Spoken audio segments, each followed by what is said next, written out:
Well, good morning, everybody, and welcome to another edition of the ABA Coffee in the Park. My name is Cam Milliken, and I am here with my co-host extraordinaire, Jennifer Herrick, the Executive Director of the Atchison Business Association. Hi, Jennifer. Hi, Cam. How are you this morning? Oh, if I was any better, it's a Friday. We're here with some great guests. Looking forward to the weekend. It's a little bit fallish out there, but it's okay. It's okay. Yeah, I think winter's coming, but not for a while yet. Anything new and exciting you want to tell us about before we get started today? You know what, Cam? I am just so excited about our guest today. I think we should just get right into it. Okay, but before we do that, we better talk about our sponsors. Absolutely. So can we do that before, and then we'll jump into it? To thank our gold corporate sponsors, which includes Genix, Parkland, Kelly, and the Myshak Group. That's right.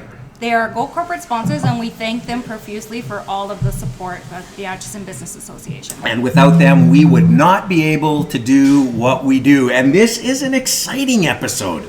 So Jennifer, you get the privilege this morning of introducing our guests. Well, Cam, before actually we do that, we should tell people where we're coming. That's right. We always do our podcast at the Wall Coffee Roasters in beautiful downtown Atchison. That's right, we're here. And so if you hear some noise in the background, some coffee whirring, some people talking, it's because we're live right here in the coffee shop. So yeah, that's it. It's great. It is. It's beautiful. Beautiful downtown Atchison. You'll hear more about that in the future. Anyway, introduce our guests this morning. Well, Cam, I don't know about you, but this for me is such an honor to have these three gentlemen join us this morning for this podcast. So it is my absolute pleasure to introduce Mr. Myshak Sr., his son, Jim Myshak, and grandson, Mike Jr. So, welcome. Good morning, everybody. Morning. Thank you for taking the time to do this. We really do appreciate it. So, like Coffee in the Park is all about, we just want to have some conversation this morning and hear what I think is a really great story, because I know a little bit of the story, but hopefully this morning we'll hear a little bit more of the story. So we're going to start off really easy, and we're going to turn it over to you, Mr. Myshak. Tell us a little bit about yourself. Where did you grow up? In Derwent, Alberta. In 1935. I was born in July of 26. Then we were on I don't know what we were on. I was too small to know what we even lived in. But anyways, we moved to Vermilion and we stayed there for a couple of years. And then my dad got a quarter section of land from the government, and he built a house, and that was in Chaley, Alberta. It's about, I think it was about 12 or 15 miles north of Manville. And that's where I grew up mostly. We were there till I was, in 1951 is when we moved to Edmonton. But I went to school in Chaley from grade 1 to grade 8.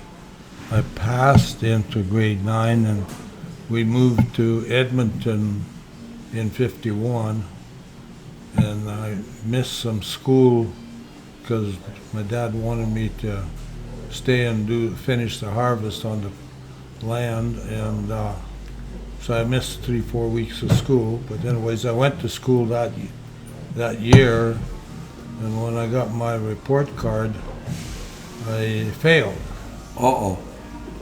So there was 9 of us in the family, and I know Mom couldn't afford for me to go to school, so I decided that I have to go and find a job. Right. So. Wow. Can I ask a question? Were your parents born here, or where were your parents born? My dad was born in Poland. Okay. And my mom was born here. Okay. My mom was Ukrainian, my dad was Polish. Right. Wow. Okay. So your dad came to Canada, met your mom, yeah, and here you are. Here I am. Yeah. So, and I think that was quite common, right? That kids had to go help with the harvest and do that sort of thing. I mean, that was a big thing, right? To do that. So, okay. So you didn't pass school. and you had to go to work. Yep. Where'd you go? Well, we kind of, when I went to school here in and actually it was in Jasper Place, Oh, okay. is where we moved to. Yeah. So I went to Jasper Place School. And I met a couple of boys there that were in my same grade. And we got together and we thought we could frame a house. And so we spent the summer trying to frame a house. Any one of us knew what to do, really, but then we got it framed. Then we went to get paid, and the guy wouldn't pay us right away. So, but finally we did get our money, and by that time I was in 52 at the,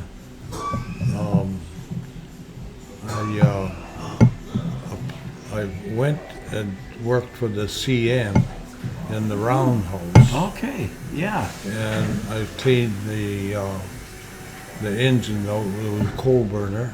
I had to clean the burner out at night, and I'd come home, it was dark. I didn't know whether I was Night or day, yeah. night or day. Yeah.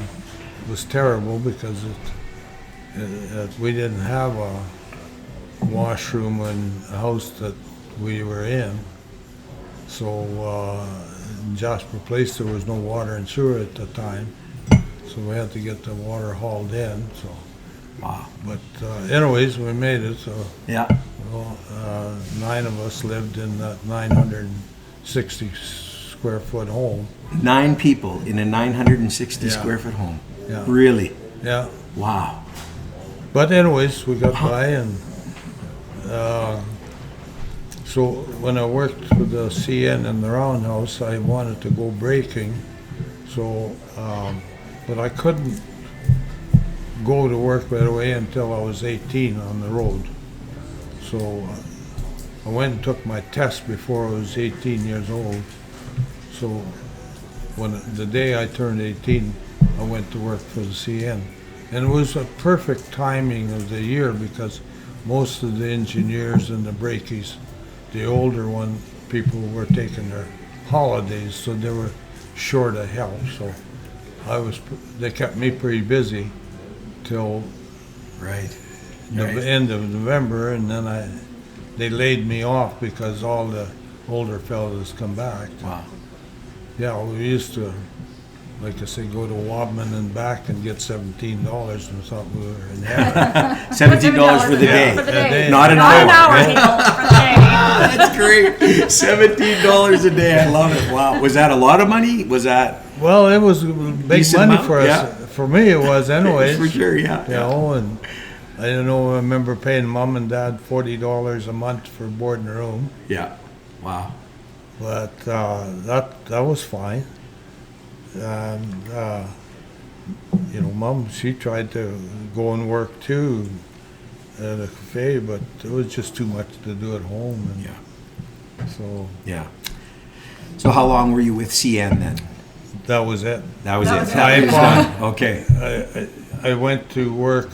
Then I was in January when I got laid off. November and January, my brother worked for a guy that had some gravel trucks, so I ended up going by Bluffton, Alberta. I don't know if you know where that is. Oh, never heard No. of Bluffton. No. It's just south of Kalmar there. Okay, yeah. On 22. Yeah. And we were stockpiling gravel for the road. So I worked there. I was doing that in January, and then my brother worked for a company called Brent Construction, and they were in road building, lease building, and seismic and bridge building. So they needed a pickup driver. So I got hired to go to work for him to do pickup and deliveries with my pickup that I had. And yeah, I was making $200 a month. They paid me for my pickup. $200 a month. $200 a month. Wow. All you young ones out there listening to this, listen to this story. This is a good story. $200 a month. Wow. Okay. Yeah. So that stayed there with the company for that was in 1954 that I went to work for them, and I stayed there till 19. Yeah, that was. I stayed there till 1962. Okay. Yep. And then in 62 you. And then the company was owned by Brown and Root at the time, and they decided to sell that company, so they were getting rid of all the equipment. So I had to find something else to do. So when I was with that company, I was doing purchasing and after I'd been there a few years and looked after the shop. But anyways, they were taking, they were selling off all the equipment. So I, at that time, bought a truck and trailer, and Brown and Root took it over because they had a branch. They were building a sell and lease plant. So they kept the truck and trailer. But when I left Brent Construction, I went to Brown and Root and asked them if they still had that truck. I heard it was for sale or they didn't need it anymore. So the fellow there said, sure, we'll sell it. And I said, I don't have any money. And he said, well, why don't you just take and rent it? I think a truck and trailer said, why don't you just take and rent it till you make some payments and then finance it? Yeah. Said, hey. So then I ended up getting a job with Square M Construction. They were building a railroad up at Manning that was going to Hay River. So sent the truck up there with two drivers that worked night and day to haul ties and rails up there. Wow. And it lasted for just a month and made really good money. I thought, we got to get into trucking now. Yeah. So that's how I ended up starting Pre-May. Okay. Wow. And the name Pre-May become a name with a few guys I knew that helped me get going and give me some of their work. I worked with them at Brent Construction. Okay. And I thought they would give them a partnership deal in it. And they said, sure. So the guys' names were, one guy was Pemberton, one guy was Roeder, and then Myshak. So that's how it become Pre-May. Pre-May. Right. Wow. And anyways. And they're still around today, aren't they? Pre-May is still. Pre-May is, yeah. Because I see their yellow trucks, their big yellow trucks driving around. Yeah. They're dirty, but they're yellow. Oh, I shouldn't, because you're not in charge anymore. That's why. I love it. That's great. I love it. That's good. So how long? I shouldn't say that. No. It's okay. It's okay. Don't worry. It's all good. It's all good. We'll take that out. Yeah. No. I think we'll leave that in. I like that. That's good. That's good. No, it's just trying to.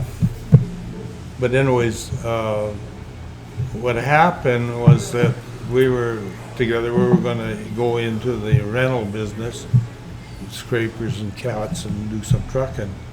Well, those two gentlemen had a construction company, and they had the opportunity to buy Ed Miller Construction, which was equipment outfit, and they bought and sold equipment. So John and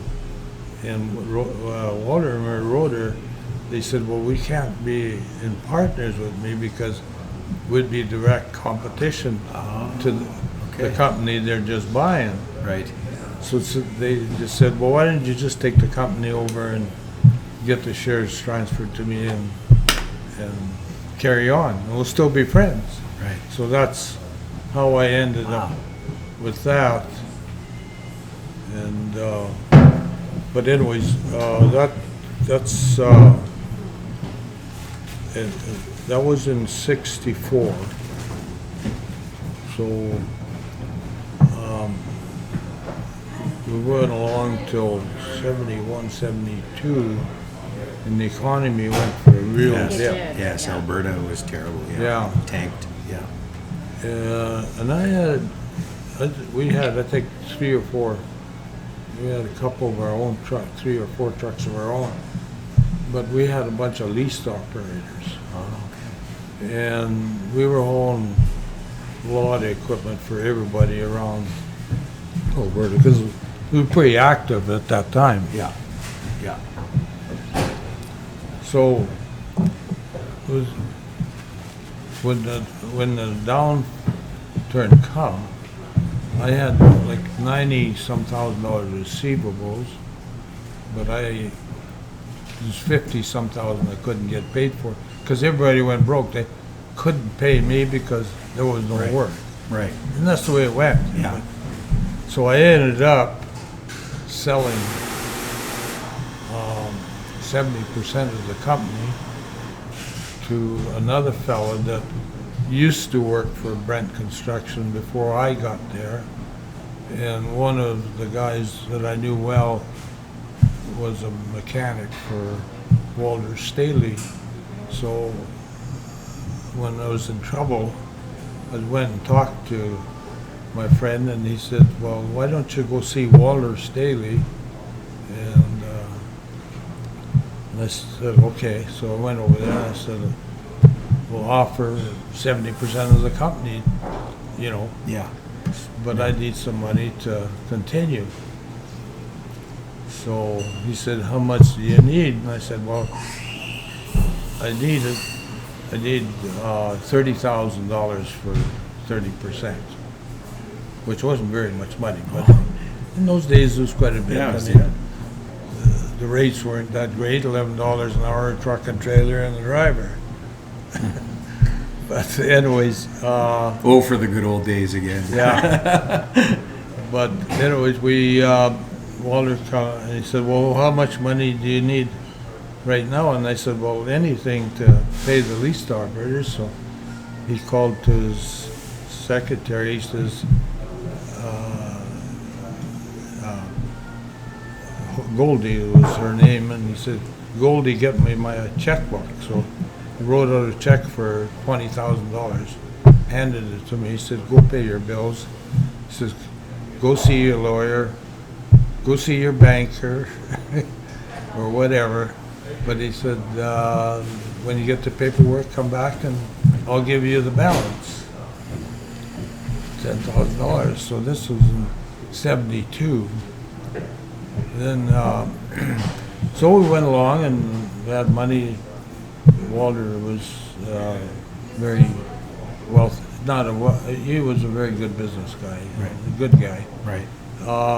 So he had, we went along and bought a couple of trucks, increased the fleet, and still kept the leased operators, and we were busy. So from there on in, he had a fellow there that I didn't get along with, and I just didn't feel comfortable with that situation. Right. So, Yeah. and this was after Walter signed and owned 70% of it, and I said, well, this is not going to work for me. It's either him or I. And he said, let me think about it for a couple of days. And anyways, he thought about it and come back. And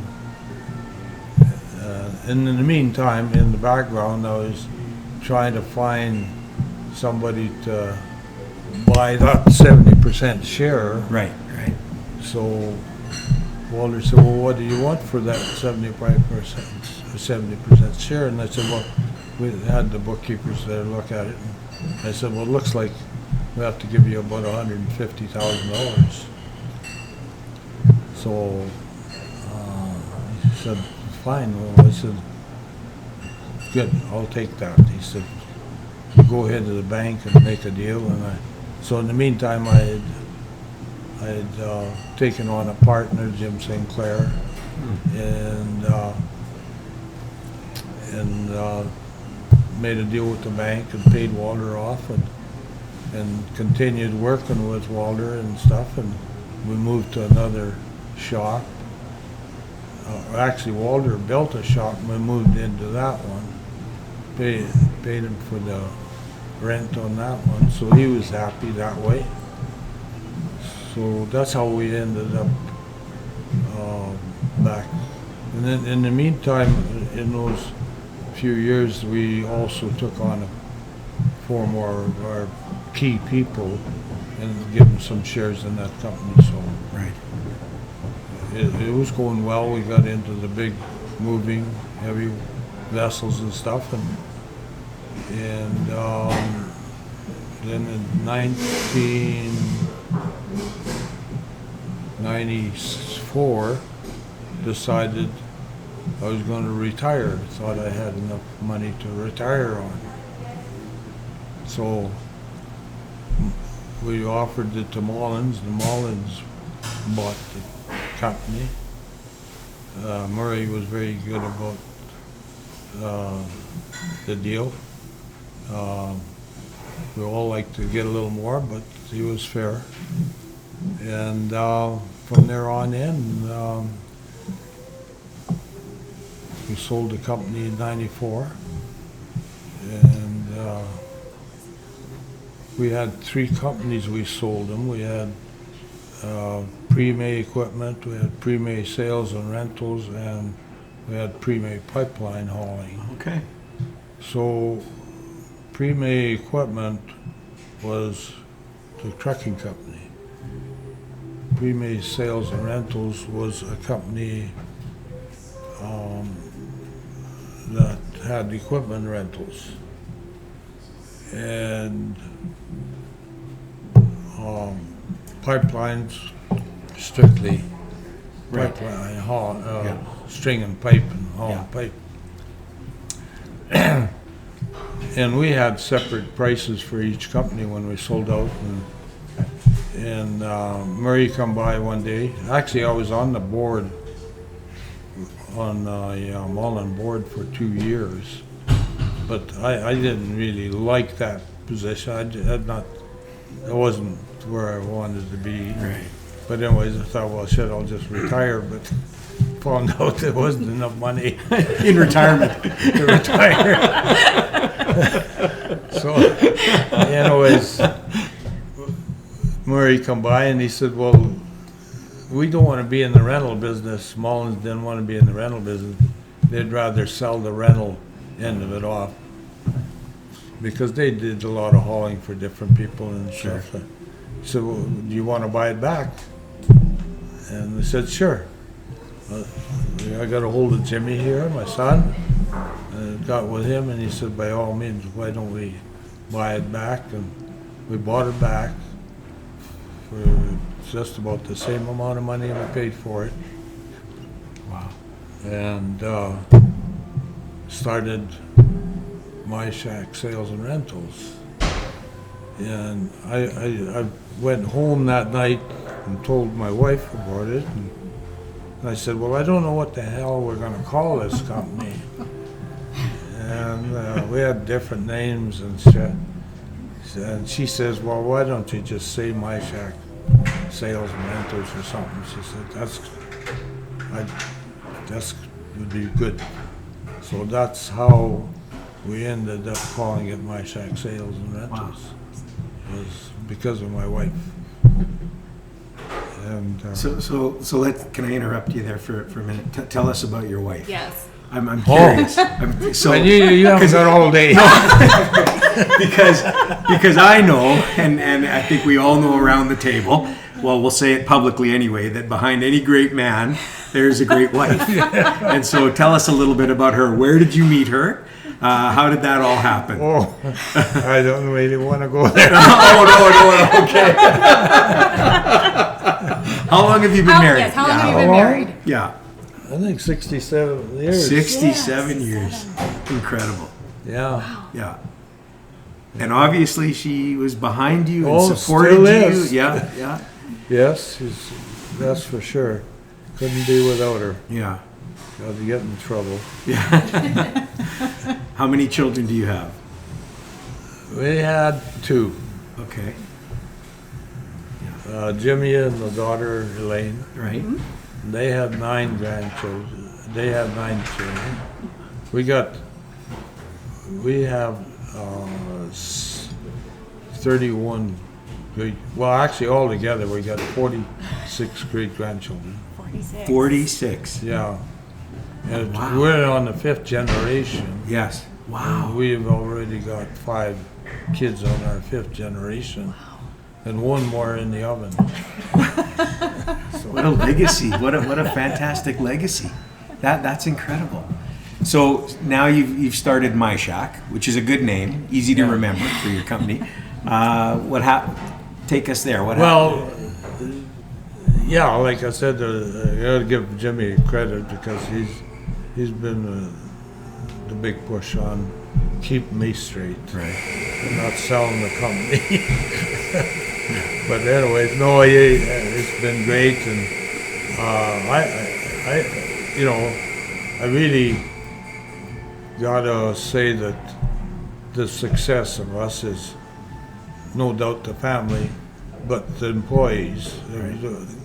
The employees have been the most effective for us.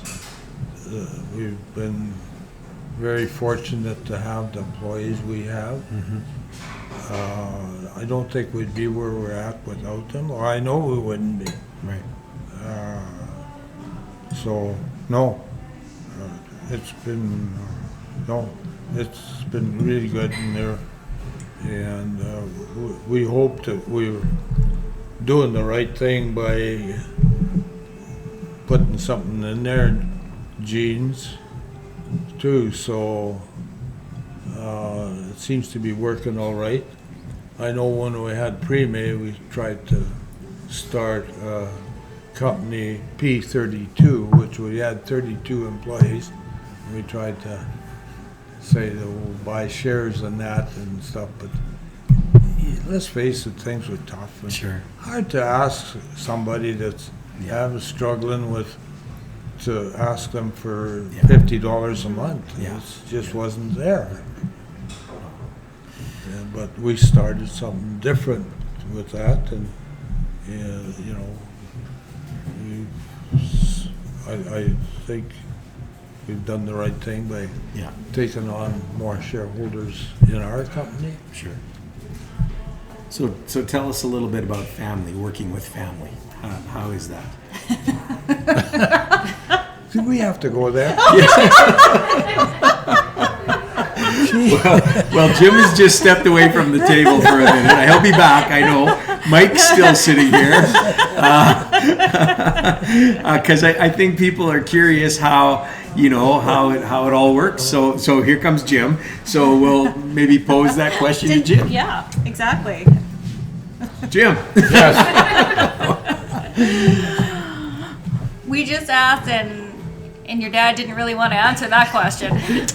What's it like working as a family business? I don't know. He's not there anymore. That's not what I heard. I heard he's still around.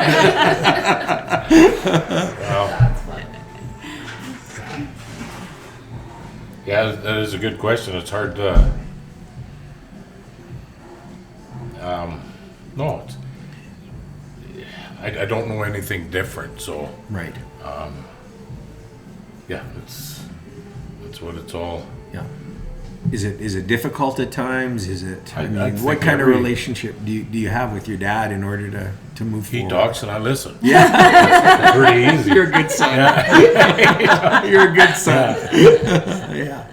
That's good. How involved is he still in the business? Are you going to Very him for advice? influential. Are No, you? Yeah. For sure. I mean, he comes around the office and visits everybody Yeah. for where he can get to. Yeah. But a lot of people, it's open door. They come up and visit. And Sure. no, I think that's culture, and that's what makes everybody want to stay there. Yeah. You know, Yeah. And then you have the third generation, your son now, Mike's grandson. or grandson, yeah. Yeah.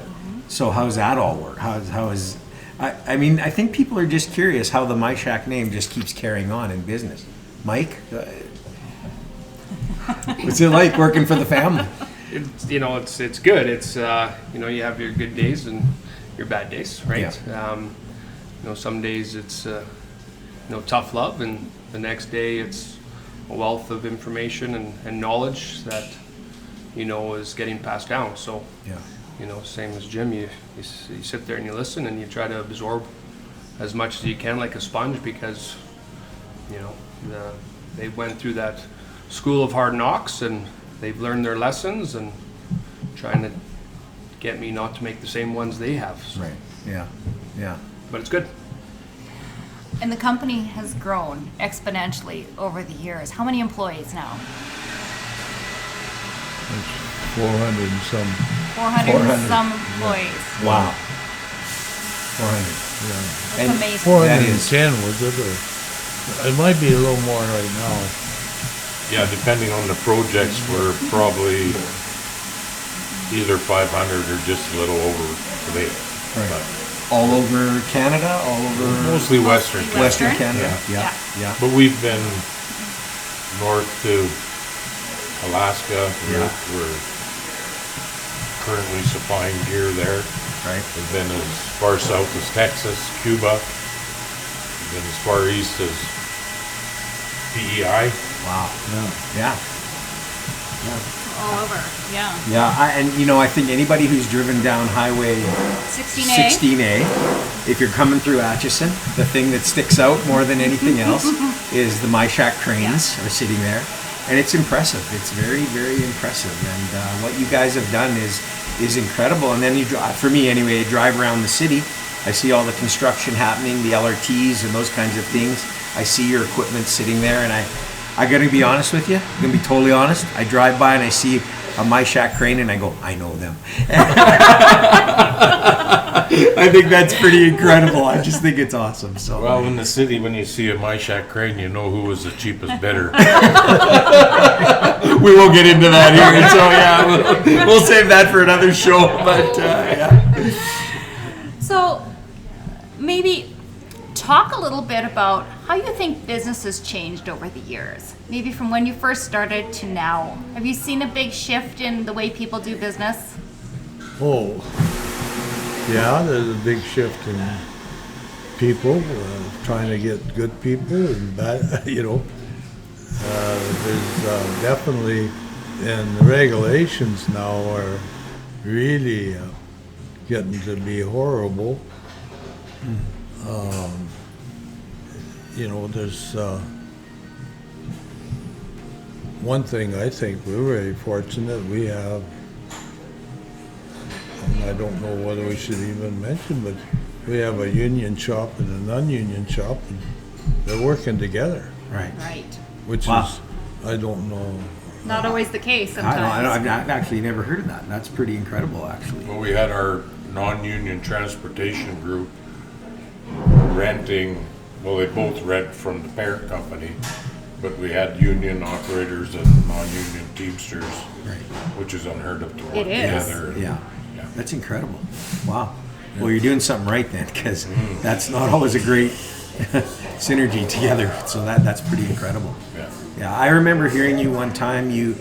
I'm not sure where I heard you say it, but you said in the early days, a lot of it was done by a handshake, Yep.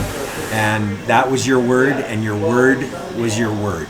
Well, that's what, like I told you, Walter Staley there was just, never had no paperwork, Yeah, just a handshake. yeah. Probably couldn't get away with that today. could No, you? no.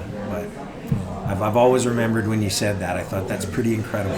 Just because it's big business, Yeah. In the day, it was big business. So, incredible. So, Mike, where do you see yourself going here? It's a good question. We always look to keep growing and expanding and offering our services, partnerships. So just keep providing a good service, and as as long as we can keep doing a good job, hopefully we can keep moving forward. Yeah, it's great. It's good. So we are in beautiful downtown Atchison, and if anybody has driven along Atchison Road, you will see that there is a sign at the start of Atchison Road and an honorary road name of Myshak Way. And we at the Atchison Business Association were really proud to have put that forward to be able to name Atchison Road after Mr. Myshak. So if you haven't been to Atchison, take a drive through and take a look at his sign and his wonderful story. Oh yeah, I mean, if you're coming to beautiful downtown Atchison, you'll have to drive right through Myshak Way. So that's pretty incredible. Yeah. And Cam, Mr. Myshak was also our first inaugural recipient of our Atchison Business Lifetime Achievement Award. Yes, and that was really special having you as the first recipient of that. That award's carried on. Now this year, Wes Wall is our Lifetime Achievement Award winner. And I remember when we told Wes, and I talked to him after, and we were talking about it. Jennifer told him he had won, and or not won, but he was chosen. And he said, these were his words to me after when we were kind of alone. He said, I can't be in the same category as Mr. Myshak. He said, how do you live up to that? So you have a great reputation, and people admire you greatly. So this has been fantastic, Cam. Yep. It's been a great session with all three. And we have a final question that we ask each of our guests, and we're going to ask all of you this question. So Jim, Jennifer asked, we ask this to every one of our guests as we wrap up, and the question is, what's the best piece of advice you've been given, either personally or professionally, that you carry with you to this day? From Mike? From anyone. Oh, yeah, I'd say be humble. You know, be honest. yeah, I like that. Yeah. Be humble, be honest. And then over to you. The best piece of advice you've been given. Don't work with your son.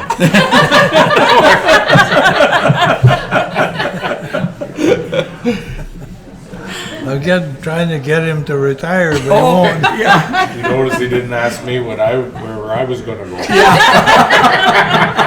I was worried to ask that question. So, what's the best piece of advice you've been given? Well, like I said, it's he's taken the words right out of my mouth, to be upfront and honest, and